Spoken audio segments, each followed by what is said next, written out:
Llegué a la sala de emergencias a las 3:30 de la madrugada, sola, temblando, con un dolor en el pecho que me había despertado de golpe y que estaba segura. Era el final. Tenía 34 años. Vivía sola desde mi divorcio. Y esa noche, mientras conducía hasta el hospital con una mano en el volante y la otra en el pecho, pensé en una sola cosa. Que iba a morir, y que nadie se daría cuenta hasta días después. La sala de espera estaba casi vacía. Una luz blanca fría. El olor a desinfectante. El sonido de una máquina latiendo en algún lugar del pasillo. Me senté en una silla de plástico, doblada sobre mí misma, esperando que alguien, cualquiera, me dijera si iba a vivir o no. Y entonces, apareció él. Salió de detrás de una cortina blanca, con una bata de médico arrugada por las horas, un estetoscopio colgando del cuello, y unas ojeras profundas de alguien que llevaba demasiado tiempo despierto. Tenía unos 40 años. Cabello oscuro despeinado. Una barba de 3 días. Y unos ojos color miel que, en cuanto se posaron en mí, hicieron algo extraño. Se detuvieron. Como si me reconociera. Como si ya me hubiera estado esperando. Se acercó. Se arrodilló frente a mi silla para quedar a mi altura. Y me dijo, con una voz grave y serena que no parecía la de un médico cansado, sino la de alguien que tenía todo el tiempo del mundo, cuéntame qué sientes. No omitas nada. Le conté del dolor. De la opresión en el pecho. Del miedo. Me escuchó sin interrumpir, con los ojos fijos en los míos, asintiendo lentamente. Y cuando terminé, hizo algo que ningún médico había hecho conmigo en mi vida. No me mandó a hacer exámenes de inmediato. No llamó a una enfermera. Simplemente tomó mi muñeca entre sus manos, para sentir mi pulso, y me dijo, mírame a los ojos y respira conmigo. Inhala. Exhala. Otra vez. Respiramos juntos. Durante casi un minuto. Su mano cálida sobre mi muñeca. Sus ojos sin soltar los míos. Y poco a poco, el dolor empezó a ceder. La opresión se aflojó. Mi respiración se calmó. Cuando finalmente me soltó la muñeca, me miró y me dijo algo que me dejó sin aire. Lo que tienes, no es el corazón. Es la soledad.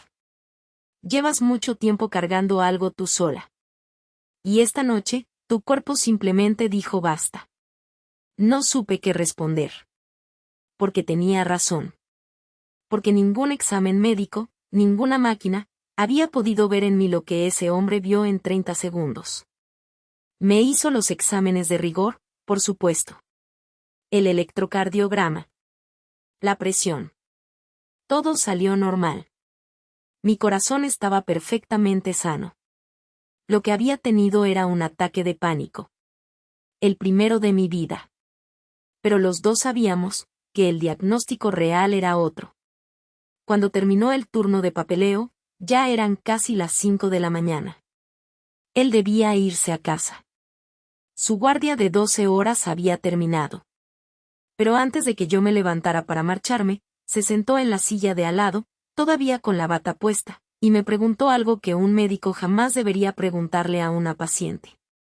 ¿Has desayunado alguna vez viendo el amanecer desde la azotea de un hospital? Debí haber dicho que no. Debí haber tomado mi bolso y marcharme a casa, como cualquier mujer sensata después de una noche así. Pero algo en su voz, algo en esos ojos color miel que me habían devuelto la calma cuando creía que me moría, me hizo decir que sí. Subimos juntos por una escalera de servicio hasta la azotea del hospital. Él llevaba 2 cafés de máquina en vasos de plástico. El cielo empezaba a teñirse de naranja sobre los edificios de la ciudad dormida. Nos sentamos en el borde, con las piernas colgando, y durante 1 hora entera, hablamos. Me contó que se llamaba Daniel. Que llevaba 15 años trabajando en emergencias. Que había visto morir a cientos de personas y nacer a otras tantas. Que se había divorciado hacía 3 años, igual que yo, y que desde entonces hacía guardias dobles porque su casa vacía le resultaba más insoportable que el cansancio. Me dijo que había aprendido, después de tantos años viendo gente al borde de la muerte, a reconocer en los ojos de alguien cuando el dolor era del cuerpo, y cuando era del alma. Y luego me miró y me dijo, en cuanto entraste por esa puerta, supe que lo tuyo no era el corazón. Lo supe porque tienes la misma mirada que veo en el espejo todas las mañanas. Nos quedamos en silencio viendo el sol subir sobre la ciudad. Y en ese silencio, pasó algo que no había sentido en años. No me sentía sola. Por primera vez desde mi divorcio, no me sentía sola. Cuando bajamos, intercambiamos números. Me dijo que no era ético, que él era el médico que me había atendido, que probablemente no debíamos. Pero también me dijo que llevaba 3 años sin sentir ganas de conocer a nadie, hasta esa madrugada. Lo que vino después, fueron 14 meses. Daniel me llamaba después de cada guardia. A veces a las 6 de la mañana, agotado, solo para escuchar mi voz antes de dormir. Nos veíamos en cafés a horas extrañas, porque su horario de médico de emergencias nunca era normal. Caminábamos por la ciudad de madrugada, cuando todo estaba vacío y en silencio, y él me señalaba los edificios y me contaba historias de pacientes que había salvado. Me enseñó a respirar cuando llegaba la ansiedad. Me enseñó a reconocer cuando el dolor era real y cuando era miedo. Me enseñó, poco a poco, a no tener miedo de estar viva. Y yo le enseñé a él, a volver a su casa. A no esconderse en las guardias dobles. A dormir en una cama de verdad, junto a alguien, en vez de en el sofá de la sala de descanso del hospital.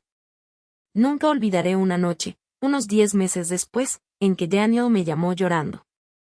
Algo que jamás había hecho. Había perdido a un paciente esa noche. Un niño. Y por primera vez en 15 años de carrera, no había podido contenerse. Fui al hospital de inmediato. Lo encontré en la misma azotea donde habíamos desayunado la primera vez.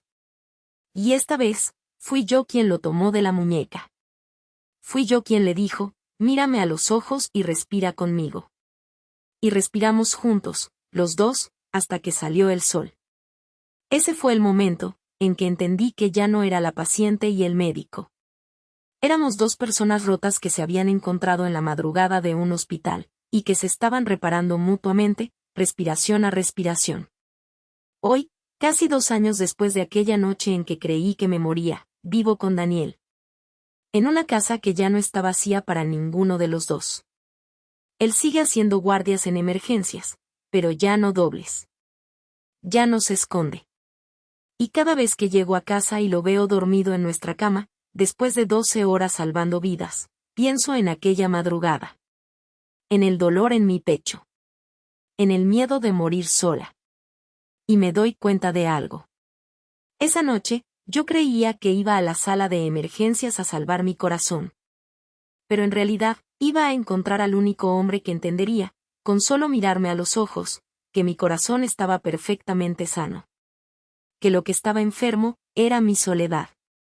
Y que él, tenía exactamente la misma enfermedad. A veces pienso en todas las casualidades que tuvieron que ocurrir para que nos encontráramos. Que yo tuviera ese ataque de pánico justo esa noche. Que él estuviera de guardia. Que fuera él, y no otro médico, quien saliera de detrás de esa cortina blanca. Que ninguno de los dos hubiéramos podido dormir, en los años de soledad que nos llevaron hasta ese pasillo. Y entonces recuerdo algo que Daniel me dijo, meses después, una madrugada cualquiera, mientras veíamos amanecer desde la azotea que se había convertido en nuestro lugar. Me dijo, los médicos no creemos en el destino. Creemos en la ciencia. En los síntomas. En los diagnósticos. Pero esa noche, cuando te vi entrar por esa puerta, por primera vez en mi vida, diagnostiqué algo que no estaba en ningún libro de medicina. Te diagnostiqué a ti. Y supe, en ese instante, que tú eras la cura que yo llevaba 3 años buscando. Era el médico que me atendió de madrugada. El hombre que me dijo que mi corazón estaba sano cuando yo creía que se detenía. El desconocido que me devolvió la calma con solo tomarme la muñeca y pedirme que respirara con él. Y todavía hoy, cada madrugada, cuando lo escucho respirar a mi lado en la oscuridad, recuerdo aquella primera noche. Y le agradezco en silencio, al dolor que me llevó hasta esa sala de emergencias. Porque ese dolor, fue lo único que tuvo que romperse en mí, para que por fin, pudiera encontrarlo a él.